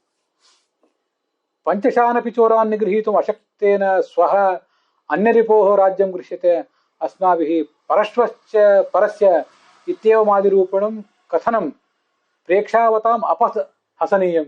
ಅಪಹಾಸ ಮಾಡಿಬಿಡ್ತಾರೆ ಯಾರು ತಿಳುವಳಿಕೆ ಇದ್ದವರು. ಮೊದಲಿನ ಕಾಮಕ್ರೋಧನೆ ಗೆದ್ದಿಲ್ಲ ನೀನು, ಇನ್ನೀನು ಯಾವುದೋ ದಿಗ್ವಿಜಯ ಮಾಡುವುದಕ್ಕೆ ಏನು ಅರ್ಥ ಇದೆ ಅಂತ ನಮ್ಮನ್ನ ಪ್ರೇಕ್ಷಾವಂತರು ಅಪಹಾಸ್ಯ ಮಾಡ್ತಾರೆ. ಯಾರಿದು ಪ್ರೇಕ್ಷಾವಂತರು? ಸಿಂಹಾಸನದ ಮೇಲೆ ಕೂತು, ವೇದಿಕೆ ಮೇಲೆ ಕೂತು, ನಾನು ಇವತ್ತು ಇಂಥ ಕೆಲಸ ಮಾಡ್ತೀನಿ, ನಾಳೆ ಅಂಥ ಕೆಲಸ ಮಾಡ್ತೀನಿ, ಆ ಗೆಲುವು ನಂದಾಗ್ತದೆ, ಈ ಗೆಲುವು ನಂದಾಗ್ತದೆ ಅಂತ ಹೇಳ್ಕೊಂಡ್ರೆ ಜನರಿಗೆ ಕೇಳ್ತಿರ್ತದೆ. ಅಲ್ಲಿ ಪ್ರೇಕ್ಷಾವಂತರು ಅಂದ್ರೆ ಜನರು, ಪ್ರೇಕ್ಷಾವಂತರು ಅಂದ್ರೆ ವಿವೇಕಿಗಳಾದಂಥ ಜನರು. ನಮ್ಮನ್ನು ನೋಡಿ ನಗೋರು ಯಾರು? ನಾವೇನೋ ದೊಡ್ಡ ಸಾಧನೆಗಳನ್ನು ಮಾಡಿಬಿಡ್ತೀವಿ ಅಂತ ಹೇಳ್ಕೊತಾ ಹೋಗ್ತೀವಲ್ಲ, ನಮ್ಮನ್ನು ನೋಡಿ ನಗೋರು ಯಾರ? ಅನೇಕ ಬಾರಿ ನಾವು ಮಾಡುವ ಘೋಷಣೆಗಳು, ನಾವು ಪ್ರದರ್ಶಿಸುವ ಆತ್ಮವಿಶ್ವಾಸ, ನಮ್ಮ ಆತ್ಮ ಪ್ರಶಂಸೆ ಇವೆಲ್ಲ ದೊಡ್ಡ ಮಲ್ಟಿಟ್ಯೂಡಿಗೆ ಯಾವಾಗ ಹೋಗಿ ರೀಚ್ ಆಗ್ತದೆ. ಆದ್ರಿಂದ ನಮ್ಮಲ್ಲಿ ಪ್ರೇಕ್ಷಾವಂತರು ಅಂದ್ರೆ ಬೇರೆಯವರಿದ್ದಾರೆ. ಬೇರೆ ಯಾವ ಜನರಿಗೆ ಕೇಳಲಿ ಬಿಡ್ಲೆ, ಆದಿತ್ಯ ಚಂದ್ರ ವನಲಾ ನಿಲೌಚ ದೇವ್ರಭೂಮಿ ರಾಪೋ ಹೃದಯಂ ಯಮಶ್ಚ ಅಹಶ್ಚ ರಾತ್ರಿಶ್ಚ ಉಭೇಚ ಸಂಧ್ಯೆ ಧರ್ಮಶ್ಚ ಜಾನಾತಿ ನರಸ್ಯ ವೃತ್ತಂ. ನೀವು ಏನು ಮಾಡಿದ್ದೀರಿ, ಏನು ಬಿಟ್ಟಿದ್ದೀರಿ, ಏನು ಗೆದ್ದಿದ್ದೀರಿ, ಏನು ಗೆದ್ದಿಲ್ಲ ಅನ್ನೋದನ್ನ ಉಳಿದ ಜನರಿಗೆ ಗೊತ್ತಾಗಲಿ ಬಿಡ್ಲಿ. ಆದಿತ್ಯ ಸೂರ್ಯ, ಚಂದ್ರ, ಅನಲ ಅಂದ್ರೆ ಬೆಂಕಿ, ಅನಿಲ ಅಂದ್ರೆ ಗಾಳಿ, ದೇವ್ಹು ಹಗಲು ಅಲ್ಲ, ದೇವ್ಹು ಅಂದ್ರೆ ಆಕಾಶ, ಭೂಮಿ ಅಂದ್ರೆ ನಾವಿರುವ ಭೂಮಿ, ಆಪಹ ನೀರು, ಹೃದಯಂ ಹೃದಯ ಶಬ್ದವಾಚ್ಯನಾದ ಚಾಂದೋಗ್ಯ ಉಪನಿಷತ್ ಪ್ರತಿಪಾದ್ಯನಾದ ಹೃದಯ ಅಯತೆ ಇತಿ ಹೃದಯ, ಅವನು ಭಗವಂತ. ದೇವ್ರಭೂಮಿ ರಾಪೋ ಹೃದಯಂ ಯಮಶ್ಚ, ಯಮ ಅಂತೂ ನೋಡ್ತಾನೆ. ಅಹಶ್ಚ ರಾತ್ರಿಶ್ಚ, ಹಗಲಿನ ಅಭಿಮಾನಿ ದೇವತೆ, ರಾತ್ರಿ ಅಭಿಮಾನಿ ದೇವತೆ. ಉಭೇಚ ಸಂಧ್ಯೆ, 2 ಸಂಧ್ಯಾಭಿಮಾನಿ ದೇವತೆಗಳು. ಧರ್ಮ, ಯಮನದ್ದೇ ಮತ್ತೊಂದು ರೂಪ.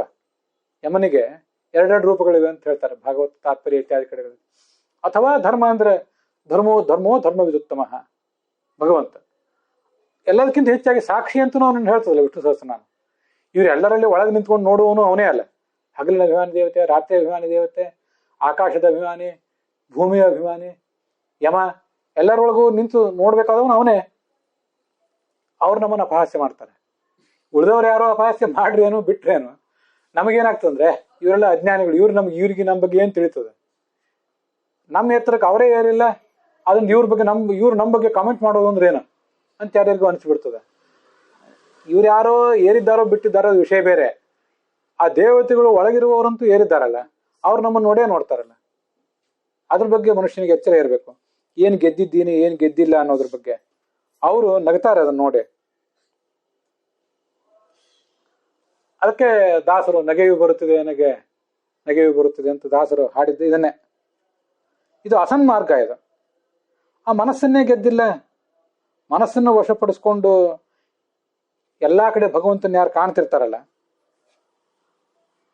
ಅವನಿಗೆ, ಅಂಥ ಜ್ಞಾನಿಗೆ ಶತ್ರುಗಳು, ಉದಾಸೀನರು, ಮಿತ್ರರು ಯಾರು ಇರೋದೇ ಇಲ್ಲ ಅವನಿಗೆ. ಎಲ್ಲ ಕಡೆ ಭಗವಂತನೇ ಕಾಣ್ತಿರ್ತಾನೆ. ಸಾಧೋಹೋ ಸ್ವಮೋಹ ಪ್ರಭವಾಹ ಕುತಃ ಪರೆ. ಶತ್ರು, ಮಿತ್ರ, ಉದಾಸೀನ ಅನ್ನೋರೆಲ್ಲ ನಮ್ಮ ಮೋಹದಿಂದ ಕಾಣಿಸ್ತಾರಷ್ಟೇ. ವಾಸ್ತವಿಕವಾಗಿ ಶತ್ರುಗಳೆಲ್ಲ ಏನೂ ಅಲ್ಲ. ಅವ್ರು ಎಲ್ಲಿದ್ದಾರೆ? ಸಾಧುವಿಗೆ, ಸಜ್ಜನರಿಗೆ ಅವ್ರು ಎಲ್ಲಿದ್ದಾರೆ? ಜ್ಞಾನಿಗೆ ಅವ್ರು ಎಲ್ಲಿ ಸಿಗ್ತಾರೆ? ಅಜ್ಞಾನಿಗೆ ಶತ್ರು, ಅಜ್ಞಾನಿಗೆ ಮಿತ್ರ, ಅಜ್ಞಾನಿಗೆ ಉದಾಸೀನ. ಇದನ್ನೇ ಸಂಸ್ಕೃತ ಸುಭಾಷಿತ ಏನ್ ಹೇಳ್ತದಂದ್ರೆ, ಜಿಹ್ವಾಗ್ರೇ ವಸತೆ ಲಕ್ಷ್ಮೀ, ಜಿಹ್ವಾಗ್ರೇ ಮಿತ್ರ ಬಾಂಧವಾಹ. ನಿಮ್ಮ ನಾಲ್ಗೆ ತುದಿಯಲ್ಲೇ ನಿಮ್ಮ ಮಿತ್ರರು, ಶತ್ರುಗಳು ಎಲ್ಲರೂ ಇದ್ದಾರೆ ಅಂತ. ಮತ್ತೆ ಜಿಹ್ವಾಗ್ರದಲ್ಲೇ ಲಕ್ಷ್ಮಿ ಇದ್ದಾಳೆ ಅಂತ. ನೀವು ಹೇಗೆ ಜನರ ಜೊತೆ ವರ್ತಿಸ್ತೀರೋ, ನೀವು ದುಷ್ಟರಾಗಿದ್ರೆ ನಿಮಗೆ ಜನರು ಕೂಡ ದುಷ್ಟರಾಗಿ ಸಿಗ್ತಾರೆ. ಅದು ಕೆಲವು ಅಪವಾದ ಇರ್ಬೋದು, ಅದು ವಿಷಯ ಬೇರೆ. ಅಂತೂ ಶತ್ರುಗಳು, ಮಿತ್ರರು ನಮಗೆ ಸಿಗೋದು ಯಾವಾಗ ಅಂದ್ರೆ ನಮ್ಮ ಮೋಹದಿಂದ ಮಾತ್ರ, ನಮ್ಮ ಅಜ್ಞಾನದಿಂದ ಮಾತ್ರ. ಅದಿಲ್ಲದೆ ಹೋದ್ರೆ ಅವರು ನಮ್ಮನ್ನ ದ್ವೇಷಿಸಿದ್ರು ಕೂಡ ನಾವು ಜ್ಞಾನಿಗಳಾಗಿದ್ರೆ, ನಮ್ಮ ಮನಸ್ಸನ್ನು ನಾವು ಗೆದ್ದು ಅವರೊಳಗೆ ಭಗವಂತನನ್ನು ಕಂಡ್ರೆ, ಅವ್ರು ದ್ವೇಷಿಸಿದ್ರೆ ನಮಗೇನಾಗುವುದಿದೆ? ದ್ವೇಷ ತನ್ನ ವೈರಿ. ಈಗ ಕನ್ನಡದ ಮಾತನ್ನು ಅದನ್ನೇ ಹೇಳ್ತೀವಲ್ಲ, ಶಾಂತಿ ಪರದ ವೈರಿ, ಸಿಟ್ಟು ತನ್ನ ವೈರಿ ಅಂತ. ನಾವು ಅವ್ರಿವ್ರ ಬಗ್ಗೆ ಬೇಕಾಬಿಟ್ಟಿಯಾಗಿ ಸಿಟ್ಟು, ದ್ವೇಷ ಇತ್ಯಾದಿಗಳನ್ನು ಮಾಡಿದರೆ ಅದು ನಮ್ಮನ್ನೇ ಹಿಂಸಿಸ್ತದೆ. ನಾವು ಶಾಂತರಾಗಿದ್ರೆ ಅದು ಇನ್ನೊಬ್ರಿಗೆ ತೊಂದರೆ ಕೊಡ್ತದೆ. ನಾವು ಇಷ್ಟೆಲ್ಲ ದ್ವೇಷ ಮಾಡಿದ್ರು ಕೂಡ ಇವ್ನು ನಮ್ಗೆ ಏನೂ ಮಾಡ್ತಿಲ್ವಲ್ಲ ಅಂತ ಅವರಿಗೆ ಸಂಕಟ ಆಗ್ತದೆ. ಅದಕ್ಕಾಗಿ ಜಿತಾತ್ಮನಃ, ಇಂದ್ರಿಯ ನಿಗ್ರಹವುಳ್ಳ ಸಾಧು, ಇವನು ಜ್ಞಾನಿ.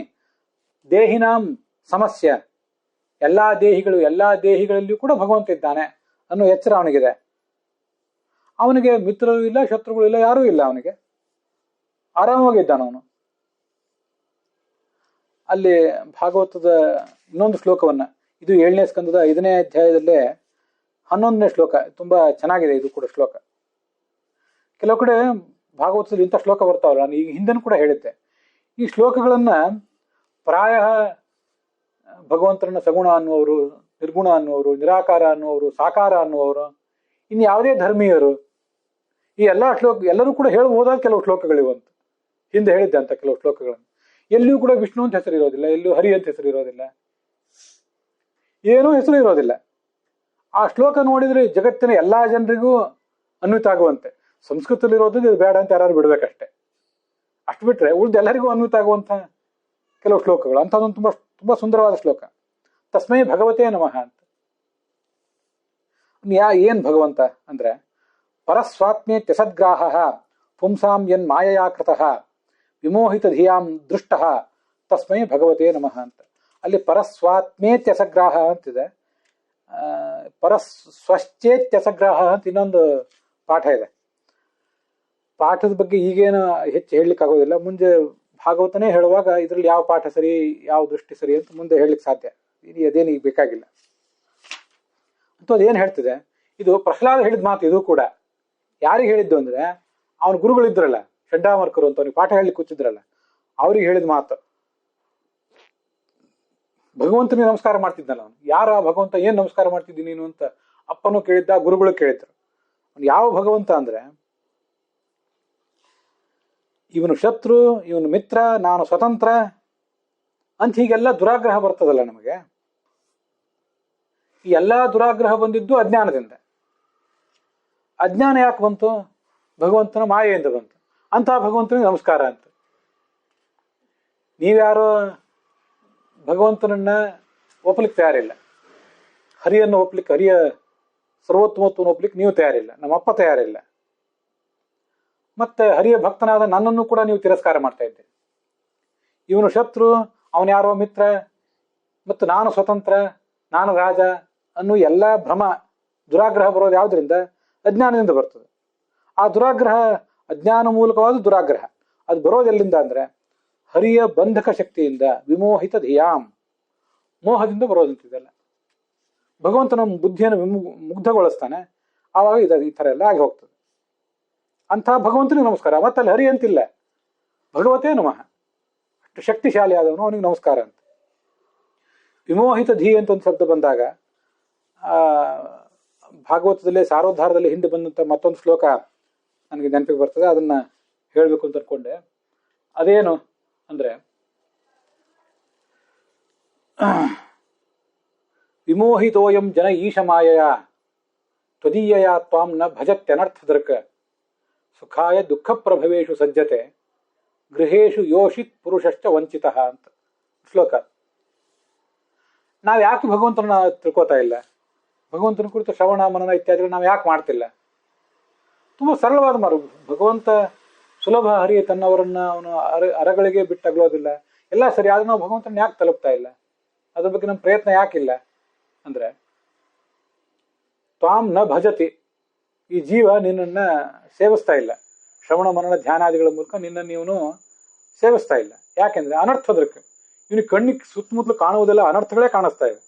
ಹುಟ್ಟಿದಾರಭ್ಯ ಸಾಯೋವರೆಗೂ ಕೆಲಸಕ್ಕೆ ಬಾರದ ಸಂಗತಿಗಳೇ ಇವನಿಗೆ ಕಾಣಿಸ್ತಿರೋದು.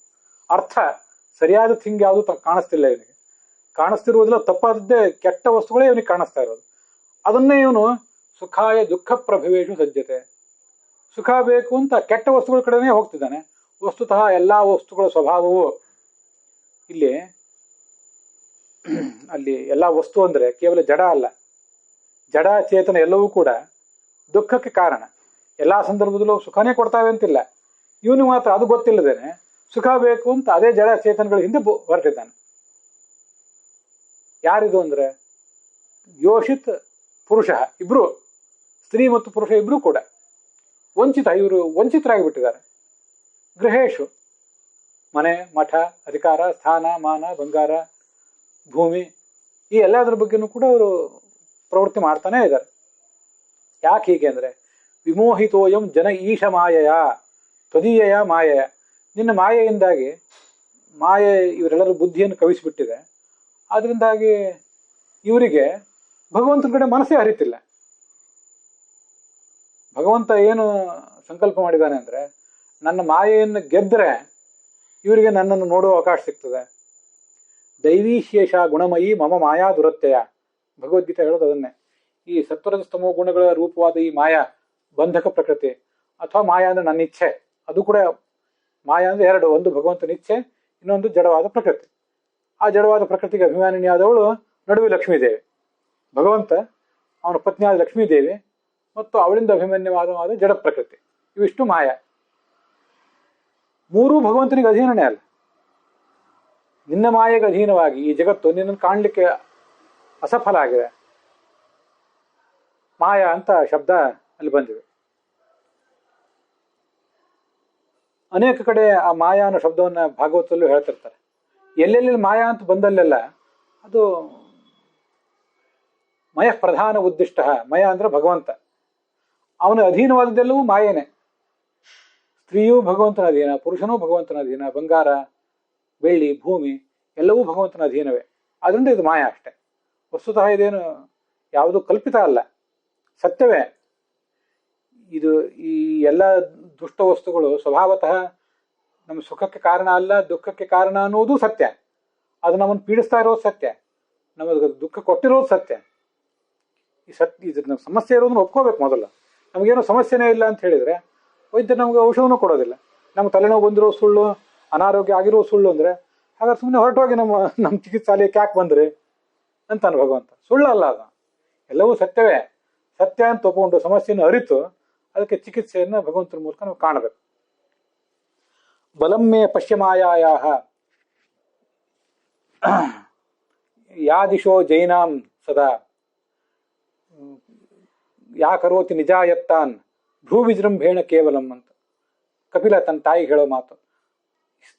ಸ್ತ್ರೀ ಅನ್ನುವ ನನ್ನ ಮಾಯೆಗೆ ಶಕ್ತಿ ಎಷ್ಟಿದೆ ಅನ್ನೋದನ್ನ ನೋಡು. ಸ್ತ್ರೀ ಅಂತ ಅಲ್ಲಿ ಬಂದಿದೆ ಅಷ್ಟೇ, ವಸ್ತುತಃ ಎಲ್ಲವೂ ಮಾಯೇನೆ. ಸ್ತ್ರೀಗೆ ಪುರುಷ ಮಾಯೆ, ಪುರುಷನಿಗೆ ಸ್ತ್ರೀ ಮಾಯೆ. ಇವರಿಬ್ಬರಿಗೂ ಸಂಸಾರ ಅನ್ನೋದೊಂದು ಮಾಯೆ. ಬಂಗಾರ ಬೆಳ್ಳಿ ಅಧಿಕಾರ ಸ್ಥಾನ ಮಾನ ಕೀರ್ತಿ ಎಲ್ಲವೂ ಒಂದು ಮಾಯೇನೆ. ಎಷ್ಟು ಶಕ್ತಿ ಇದೆ ಅಂದ್ರೆ, ಸ್ತ್ರೀಮಯ್ಯಾಯ ಜೈನೋ ದಿಶಾಂ, ಜಗತ್ತನ್ನೆಲ್ಲ ಗೆದ್ದವರು ದೊಡ್ಡ ದೊಡ್ಡ ಪಂಡಿತರು, ಆಡಳಿತಗಾರರು, ಜ್ಞಾನಿಗಳು ಪ್ರತಿಯೊಬ್ಬರು ಕೂಡ ಇದಕ್ಕೆ ಬಲಿ ಬೀಳ್ತಾರೆ ಅಂತ ಅಲ್ಲಿ ಸ್ತ್ರೀ ಬಗ್ಗೆ ಅಲ್ಲಿ ಬಂದಿದೆ ಅಷ್ಟೇ. ವಸ್ತುತ ಸ್ತ್ರೀ ಬಗ್ಗೆ ನಿರ್ದಿಷ್ಟವಾಗಿ ಪುರುಷನ ಬಗ್ಗೆ ನಿರ್ದಿಷ್ಟವಾಗಿ ಹೇಳಬೇಕಾದ ಪ್ರಸಂಗ ಏನು ಅಲ್ಲ ಇದು. ಮೋಹ ಬಂದ್ರೆ ಆ ಮೋಹ ಅಂತ ಅನ್ನೋದು ಸಾಧನೆ ಮಾರ್ಗದಲ್ಲಿ ಅನೇಕ ಅದೊಂದು ಪ್ರತಿಬಂಧಕ ಇದ್ದ ಹಾಗೆ. ಆ ಪ್ರತಿಬಂಧಕಗಳನ್ನೆಲ್ಲ ದಾಟಿ ಮಾಮೇವಯೇ ಪ್ರಪದ್ಯಂತೆ, ಭಗವಂತನೇ ಈ ಮಾಯೆಯಿಂದ ನೀನೇ ನಮ್ಮನ್ನು ಬಿಡಿಸುವಂತ ನನಗೆ ಶರಣಾಗತರಾದ್ರೆ ಮಾಯಾಮೇಧಾಂ ತರಂತಿತೆ, ಅವ್ರು ಮಾಯನ್ನು ದಾಟ್ತಾರೆ ಅಂತ ಕೃಷ್ಣನು ಕೂಡ ಭಗವದ್ಗೀತಾದಲ್ಲಿ ಹೇಳ್ತಾನೆ. ಆದ್ರಿಂದ ಪ್ರತಿಯೊಂದು ಸಂಗತಿಗೂ ಕೂಡ ವಿಷ್ಣು ಸಹಸ್ರನಾಮದ ಮೂಲಕನೇ ನಾವು ಭಗವಂತನನ್ನ ಉಪಾಸಿಸ್ಬೇಕು. ಮಹಾಮಾಯ ಅಂತ ಅವನನ್ನು ಉಪಾಸನೆ ಮಾಡಬೇಕು. ಮಹೋತ್ಸಾಹೋ ಮಹಾವೀರ್ಯ ಮಹಾಮಾಯ ಮಹಾದ್ಯುತಿ ಮಹಾಬಲ ಇವೆಲ್ಲ ಶಬ್ದಗಳಿವೆ. ಮಹತಿ ಮಾಯಾ ಯಶಸ್ಸಃ ಮಹಾಮಾಯ. ಒಂದೇ ಶಬ್ದದಿಂದ ಲಕ್ಷ್ಮೀದೇವಿಯನ್ನು ಭಗವಂತನನ್ನು ಇಬ್ಬರನ್ನೂ ಸ್ತುತಿಸಿದಂತಾಗ್ತದೆ. ಅವನನ್ನು ಮಹಾಮಾಯ ಅಂತ ಸ್ತುತಿಸುವುದರ ಮೂಲಕವೇ ಅವನು ನಮ್ಮನ್ನು ಪರೀಕ್ಷೆ ಮಾಡಲಿಕ್ಕಾಗಿ ಇಷ್ಟೆಲ್ಲ ಮಾಯಗಳನ್ನೇನು ಒಡ್ಡಿದ್ದಾನೆ, ಅದ್ರ ಹಿಡಿತದಿಂದ ಸಾಧಕನಿಗೆ ತಪ್ಪಿಸ್ಕೊಳ್ಳಿಕ್ಕೆ ಸಾಧ್ಯ. ಅದರಿಂದ ತಪ್ಪಿಸ್ಕೊಂಡ್ರೆ ಯಾರ ಜೊತೆಗೆ ಯಾರು ಶತ್ರುಗಳು ಯಾರು ಮಿತ್ರರು ಅನ್ನೋದು ಸ್ಪಷ್ಟ ಆಗ್ತದೆ. ಅದು ಸ್ಪಷ್ಟ ಆದಾಗ ಯುದ್ಧವೂ ಸುಲಭ ಆಗ್ತದೆ. ಇಲ್ಲದೆ ಹೋದ್ರೆ ಶತ್ರುಗಳೆಲ್ಲೋ ಇದ್ದಾರೆ, ಇವನು ಬಾಣ ಪ್ರಯೋಗ ಮಾಡ್ತಿರೋದು ಮತ್ತೆಲ್ಲೋ ಆಗಿ ಅಲ್ಲೇ ಬಾಣ ಪ್ರಯೋಗ ಮಾಡಿ ಅವರನ್ನ ಯಾರನ್ನು ಗೆಲ್ಲುವುದರಲ್ಲಿ ಇವನು ಶಕ್ತಿ ಹೋಗ್ತದೆ. ಅಷ್ಟೊತ್ತಿಗೆ ನಿಜವಾದ ಶತ್ರುಗಳು ಇವನದ್ದಾದ ಎಲ್ಲವನ್ನೂ ಕೊಳ್ಳೆ ಹೊಡೆದು ಬಿಟ್ಟಿರ್ತಾರೆ. ಆಗ ಮನುಷ್ಯ ಆ ಯುದ್ಧದಲ್ಲಿ ಸೋಲ್ತಾನೆ ಅಂತ ಅದರ ಅರ್ಥ. ಅದರೊಂದಿಗೆ ಇವತ್ತಿನ ಆ ಶ್ಲೋಕ ಸಮಾಪ್ತವಾಗಿದೆ. ಅದು 256ನೇ ಶ್ಲೋಕ. ಶ್ರೀಕೃಷ್ಣ ಅರ್ಪಣಮಸ್ತು.